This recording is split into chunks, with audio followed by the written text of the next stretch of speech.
Hey guys, yeah, welcome to Trader TV Live once again here this afternoon, and this is your trade of the day brought to you by Day Trade the World. Make sure you hit that QR code below and start your day trading journey today with the best prop firm in the world. Okay, look, Amazon. This is the thing about Amazon. We've been talking about this for a while. I can't remember the last time we really went long on Amazon, despite, I think there was one day where we had that cost-cutting note there where it actually went up. So we were like, okay, we actually took that long. And that was a pretty good trade, to be honest with you. But look at this. I mean, we talked about it yesterday about Cyber Monday, Black Friday, holiday shopping. Apparently, Amazon came out and said that they had the most sales ever. But what does that really mean? Because money, we talked about this yesterday, with inflation and cost of goods and everything like that, did they really sell that much? And I don't know. I just keep hearing that it hasn't been a great holiday. And look at this. 0.5, so the NASDAQ basically flat today. Let's check out what Amazon's doing, down 1%. So we instantly thought already that we wanted to go short, and then it's set up for the short. If you see here yesterday, monster move up for Amazon yesterday. The whole market was up not 7%, I think Amazon was about 7%. The NASDAQ was up over 4%, and Amazon took off from 92 all the way up to 96.50. But look at this. It coincides with the last time we made a little bit of a move to the upside there, bouncing up and then taking out this 96 area, but not blasting through 97. So instantly we wanted the short on Amazon today, and it's pretty clear. We got pretty patient. We waited pretty early.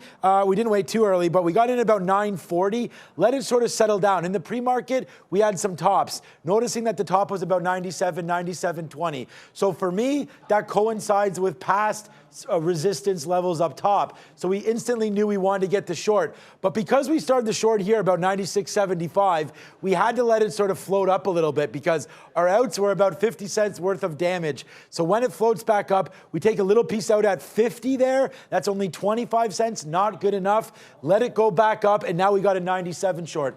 So as soon as the 97 short comes into play, we know that, okay, about 20 cents worth of risk to the upside for us getting stopped out at this 97.25 high. But then look what happens here, okay? Our first take, this is a 97 short. Our first out is now 50.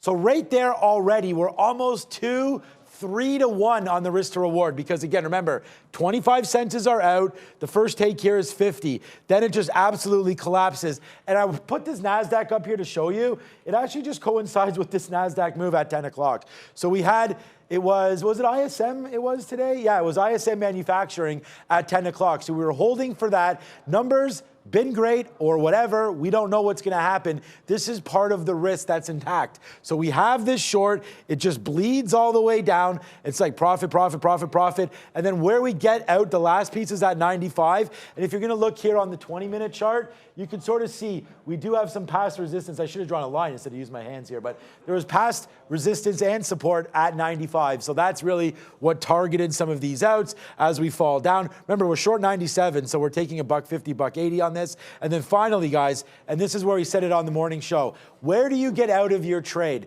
Well, this is why I have the 50 period on here, right? As this floats down, we want to hold I think it was about 20% or so of the last piece, probably a bunch of 10% outs, and we're trying to hold a little bit more. As it blasts back up here, takes out that 50 period, we end the trade. And it was a good thing that we did, because look at this move back up to the upside. I guess we kind of screwed up there by not going long again at 95. Where's that out? 95.50 or so, maybe a little bit better than that. Nice move back up to the upside, and now you're starting to fade again. Looks like Amazon might want to break. We have a little bit of a shelf right now. So I would say you break that 95.50, and it's probably a little downside action for Amazon one more time. But it's your trade of the day, and what makes it that is conviction. Obviously, we have that whole move to the downside, and then understanding which way you want to play the name. So we were looking short against the NASDAQ. Relative weakness is pretty obvious there for Amazon. So let's continue to short this name until it gets back above 100. It's a very, very simple game plan, and it's your trade of the day.